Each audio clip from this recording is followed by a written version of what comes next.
Hey everyone, welcome to my channel from start to now. If you love uncovering hidden stories from history, you're in the right place. Don't forget to like and subscribe so you won't miss our future videos. Let's dive in. Imagine waking up one day and realizing that the roads you walk on, the laws you live under, and even the way your cities are designed can all be traced back to one ancient place. A civilization that rose from simple huts and shepherds to rule the known world and then fell in a way historians still debate today. This is Italy's hidden history. Not the polished version from textbooks, but the raw truth behind Rome's rise, the empire's collapse, and the secrets buried beneath centuries of power and glory.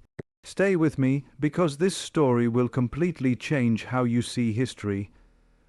Rome's rise was never about raw strength alone, and that is one of the most misunderstood parts of its history. When people imagine Rome's expansion, they picture endless legions, iron discipline, and violent conquest. But beneath that military power was something far more intelligent and far more dangerous. Rome's ability to absorb, adapt, and transform everything it touched. Rome did not build its empire by destroying cultures completely. It built it by pulling those cultures inside itself and reshaping them into something Roman. This mindset turned Rome from an ordinary city into a system that could grow without collapsing under its own weight. In its earliest days, Rome was not superior to the civilizations around it. The Etruscans had advanced engineering, strong religious systems, and urban planning. The Greeks in southern Italy had philosophy, art, and political ideas that were far ahead of Roman society. Instead of rejecting these influences, Rome studied them. Roman temples borrowed Greek designs. Roman religion absorbed foreign gods and gave them Latin names. Even Roman political institutions were shaped by systems Rome did not invent but refined. Rome's genius was not originality, but integration. One of the most revolutionary ideas Rome developed was how it treated outsiders. While many ancient societies were built on bloodlines and inherited status, Rome created a structure where loyalty could outweigh birth. People conquered by Rome were not permanently cast as enemies. Over time, they were offered varying degrees of rights, legal protection, and eventually full citizenship. This was shocking in the ancient world. A defeated soldier could one day call himself Roman. This policy slowly dissolved resistance and replaced it with investment. If your future depended on Rome, you defended Rome. Citizenship itself became a powerful weapon. Being Roman meant access to law, trade, property, and protection. Roman law applied equally, at least in theory, no matter where you lived in the empire. This created a shared identity among people who spoke different languages and worshipped different gods. A farmer in Gaul and a merchant in Syria could both claim the same legal rights. That sense of belonging held the empire together more effectively than fear alone ever could. Rome's road system played a crucial role in this transformation. Roads were not simply built for travel or commerce. They were arteries of control and connection. Roman roads allowed legions to move quickly, but they also allowed ideas, goods, and culture to spread just as fast. Markets flourished along these routes. Towns grew into cities. People far from Rome still felt Rome's presence in their daily lives. The empire functioned because it was physically connected, something no previous civilization had achieved on such a scale. The Roman military itself reflected this philosophy of absorption. Roman legions adopted weapons, tactics, and armor from enemies they respected. They learned from defeats rather than denying them. Over time, Rome became less about ethnicity and more about discipline, training, and loyalty to the system. Soldiers from distant provinces fought under Roman banners, earned Roman pay, and retired with Roman land grants. The army became a melting pot that produced unity through shared purpose. Even governance followed this pattern of controlled inclusion. Local elites in conquered regions were often left in charge so long as they obeyed Roman authority. These leaders benefited from Roman trade and protection, while Rome benefited from stability without constant rebellion.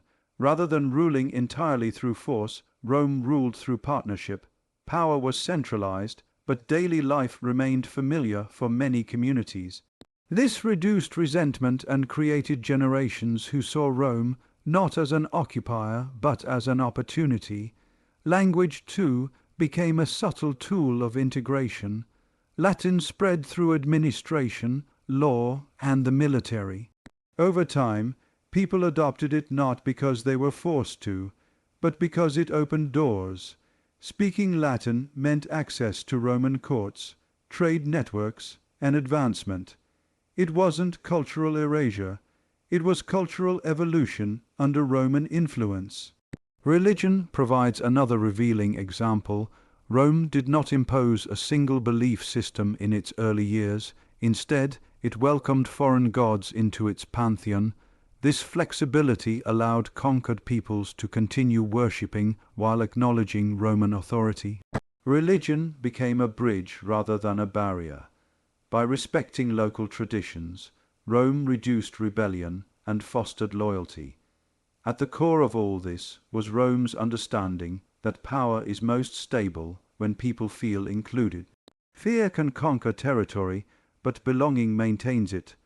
Rome's system created personal stakes in the empire's survival. Farmers, merchants, soldiers, and governors all had something to lose if Rome fell. That shared dependency became Rome's greatest strength. Rome's rise shows that empires are not built by armies alone, but by ideas that make conquest sustainable. Roads, laws, citizenship, military structure, and cultural flexibility work together as a single machine. Rome didn't just defeat its enemies, it redefined them.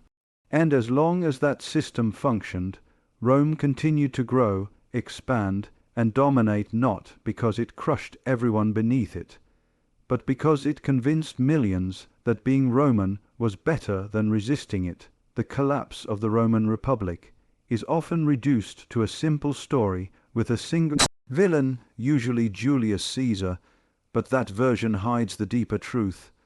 The Republic did not die because one ambitious man crossed a river or accepted too much power. It died because the system had been breaking long before Caesar ever became a household name. By the time he rose to prominence, the Republic was already hollowed out by corruption, inequality, and a political culture that valued personal power over collective responsibility. For centuries, the Roman Republic worked because its social balance remained relatively stable. Power was shared, at least on paper, between different institutions, and no individual was supposed to dominate the state. But as Rome expanded beyond Italy and became a Mediterranean superpower, this balance collapsed. Wealth from conquest poured into Rome, but it did not spread evenly. A small elite grew unimaginably rich, while small farmers and common citizens lost land, income, and political influence. This growing inequality poisoned the foundations of the Republic. Land became one of the biggest sources of tension.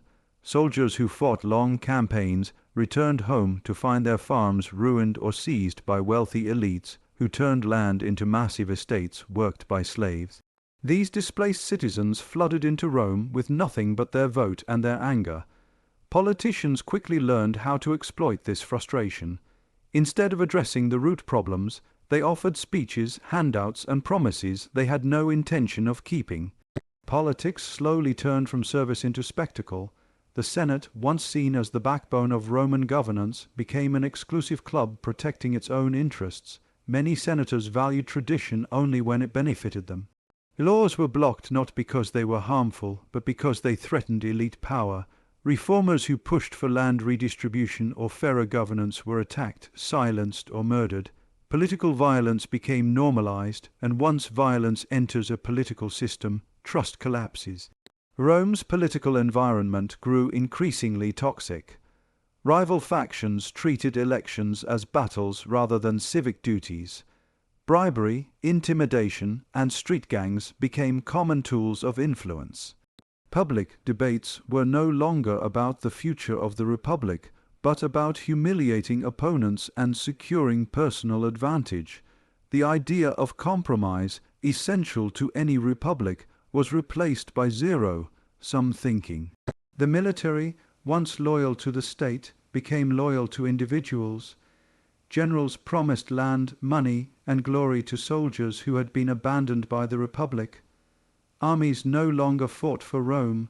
They fought for the men who paid them. This shift was fatal.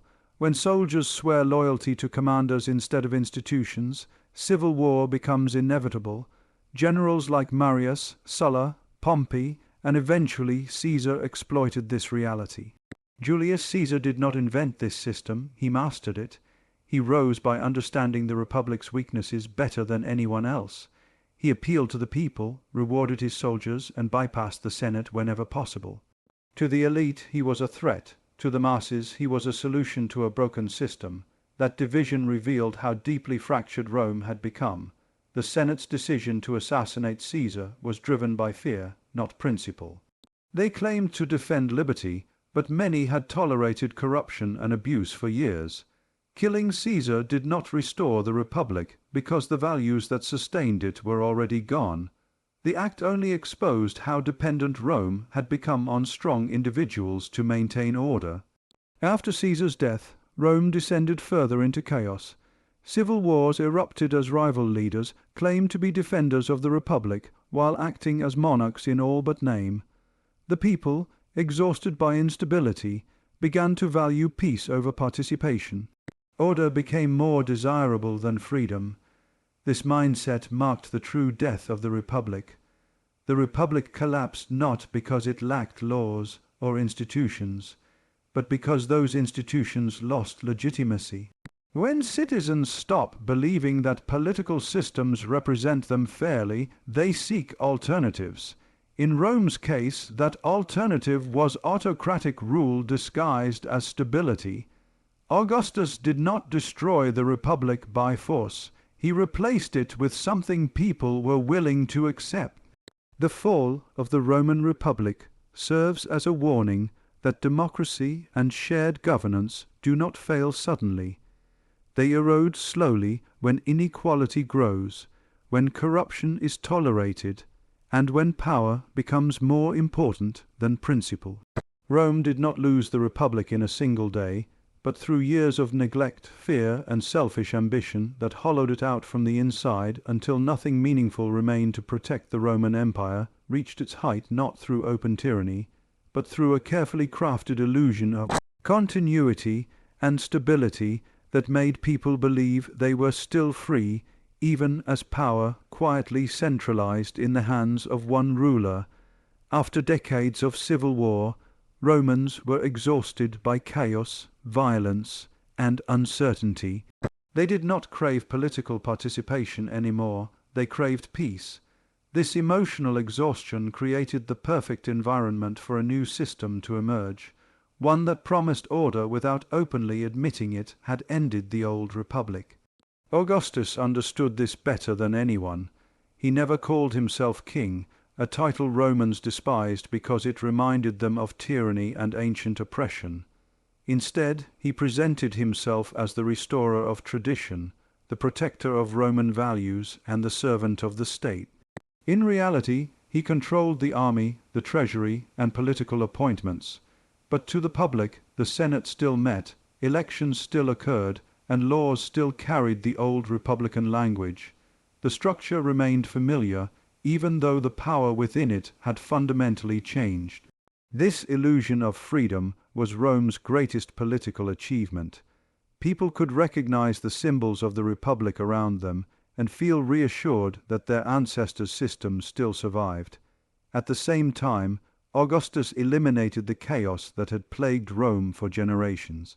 Roads were safe, grain was distributed, wars ended, and cities prospered. For ordinary citizens, daily life improved. The price they paid was political relevance, but many did not realize it at first, and others simply did not care. As the empire expanded and generations passed, this controlled system became normalized. Citizens were no longer raised expecting to shape policy or challenge authority. Instead, they learned to respect hierarchy and stability. Loyalty shifted from the idea of Rome as a shared political project to the emperor as the embodiment of Rome itself. The emperor was no longer just a leader, he was the state. The centralized nature of imperial power allowed Rome to function efficiently on a massive scale. Emperors could deploy legions quickly, fund grand infrastructure projects, and impose law across vast territories. This efficiency helped Rome dominate rivals and maintain internal order. Yet the same structure that produced stability also created vulnerability. When leadership was strong, the empire flourished. When leadership was weak, cruel, or incompetent, there were few safeguards to stop disaster. This system trained people to place their hopes in individuals rather than institutions. Emperors were expected to solve economic problems, satisfy the military, entertain the population, and uphold moral order. No human could sustain that level of responsibility indefinitely. Over time, emperors became increasingly detached from reality, surrounded by flatterers and guarded from criticism. When the voice of the people loses importance, mistakes multiply. Rome's disguised autocracy also encouraged political survival over long-term thinking. Emperors often focused on securing their own position rather than strengthening the empire for future generations. The threat of assassination was constant. Many emperors ruled in fear, responding with paranoia, purges, and cruelty. Power brought insecurity rather than confidence. At the same time, citizens gradually surrendered their role as active participants in governance. Public debate weakened. Civic pride transformed into passive expectation. The state became something that provided food, entertainment, and protection, rather than something shaped by its people. Bread and circuses replaced political engagement. This shift hollowed out Roman civic culture and weakened the resilience of the empire. The army further reinforced this concentration of power. Emperors depended on military loyalty to survive, and soldiers knew it. This led to a dangerous cycle in which armies made and unmade emperors based on personal benefit. Authority was no longer tied to legitimacy or ability, but to who could pay and reward the troops. The empire became militarized at its core, unstable despite its appearance of strength. The illusion of freedom persisted because it worked, at least for a time. Prosperity, peace, and order masked the cost of centralization. Rome seemed eternal, but stability built on personal authority cannot survive indefinitely. When crisis struck, there was no strong civic foundation to absorb the shock. Economic strain, external pressure, and internal division exposed how fragile the system had become. Rome's imperial model teaches a subtle lesson about power. Control does not always arrive with chains and declarations. Sometimes it arrives wrapped in comfort, tradition, and security. People may accept it willingly if it eases their fears and improves their daily lives, but when participation disappears and accountability fades, societies become dependent rather than resilient. The Roman Empire did not collapse because its people were weak or foolish, but because they were trained to trust a system that slowly removed their ability to influence its direction. What began as a solution to chaos eventually became a structure unable to adapt to change. Rome's greatest strength, its carefully maintained illusion of freedom, ultimately became one of its deepest weaknesses, leaving the empire powerful in appearance but fragile at its core. The fall of Rome is often imagined as a dramatic invasion, a single decisive battle, or a moment when everything suddenly collapsed. But the reality is far more complex and far more unsettling. Rome did not fall because of one enemy or one disaster. It fell slowly, worn down by internal decay, economic exhaustion, and the gradual loss of identity that made the empire vulnerable long before the final collapse. By the time the Western Roman Empire officially ended, much of its strength had already drained away. One of the earliest signs of decline was economic instability. Maintaining an empire that stretched across continents demanded enormous resources. Roads, armies, fortifications, and bureaucracy required constant funding. To meet these demands, emperors increased taxes and devalued currency. Coins were diluted with cheaper metals, reducing their worth and causing inflation. As money lost value, trust in the economy eroded. Prices rose, trade suffered, and ordinary people struggled to survive in a system that no longer worked for them. Agriculture, the backbone of the Roman economy, also weakened. Small farmers had once formed the foundation of Roman society, but over time they were pushed out by massive estates worked by enslaved labor. These estates benefited a narrow elite while undermining long-term sustainability. Rural depopulation increased as farmers abandoned land they could no longer afford to keep. Food production became unstable, and cities grew dependent on state-supported grain distributions that drained imperial resources even further. The military, once Rome's greatest strength, became one of its greatest burdens.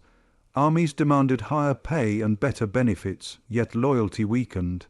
As Roman citizens avoided military service, the empire increasingly relied on foreign soldiers and mercenaries.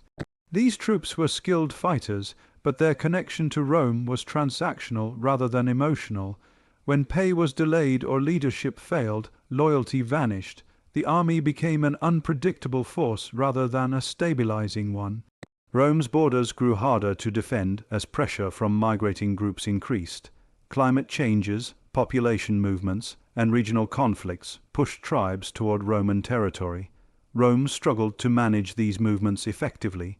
Instead of integrating newcomers as it once had, Rome often treated them as temporary threats or expendable tools. This inconsistent approach fueled resentment and rebellion. Internal politics further weakened the empire. Emperors rose and fell with alarming speed. Assassinations became common. Power transitions were chaotic and violent. With no clear system of succession, each emperor ruled under constant threat. Political instability made long-term planning impossible. Policies changed rapidly, infrastructure projects were abandoned, and administrative competence declined. Cultural identity also began to fracture. What it meant to be Roman became unclear. Citizenship once carried pride and responsibility, but as it spread to nearly everyone, it lost its emotional weight. People no longer felt personally invested in the empire's survival. Loyalty shifted toward local communities, religious groups, or personal survival rather than to Rome itself. The spread of Christianity marked another profound transformation. Christianity offered a sense of belonging and moral order during uncertain times, but it also shifted focus away from traditional civic values. The old pagan rituals that reinforced loyalty to the state declined. Spiritual authority increasingly rivaled imperial authority. This did not destroy Rome, but it changed how people related to power, loyalty, and sacrifice. Rome continued to function outwardly even as its foundations weakened. Cities still stood, laws were still written, emperors still ruled, but the confidence that once defined Roman identity had faded. The empire became reactive rather than proactive, responding to crises instead of preventing them. By the time barbarian leaders took control of Roman territory, they were not overthrowing a strong system. They were inheriting an exhausted one. Rome did not fall in a single moment because it had already fallen internally. The collapse was quiet, almost unnoticed by many who lived through it. Rome's decline teaches that civilizations collapse not from sudden catastrophe, but from gradual erosion. When economic trust disappears, when loyalty becomes conditional, when identity weakens, even the most powerful empire can fade into memory. Rome did not lose its greatness overnight. It lost the structures and beliefs that once held it together, leaving behind ruins that remind us how strength without renewal eventually gives way to silence. The idea that Rome simply disappeared after its fall is one of the greatest misunderstandings of history. In reality, Rome never truly died. It transformed, reshaped itself, and continued to live on in ways so deeply embedded in modern society that many people never noticed them. The empire collapsed politically in the West, but its ideas, structures, and influence survived, spreading far beyond Italy and shaping the foundations of the modern world. Rome's true legacy lies not in its ruins, but in what it passed on. One of the clearest ways Rome survived is through law. Roman law became the backbone of legal systems across Europe and beyond.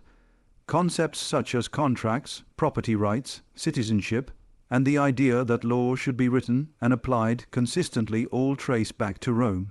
Even today, courts operate using principles first developed by Roman jurists. Long after emperors vanished, Roman legal thought continued to guide how societies defined justice and order. Language is another powerful form of Roman survival. Latin did not disappear with the empire, it evolved. From Latin came Italian, French, Spanish, Portuguese, and Romanian, languages spoken by hundreds of millions of people.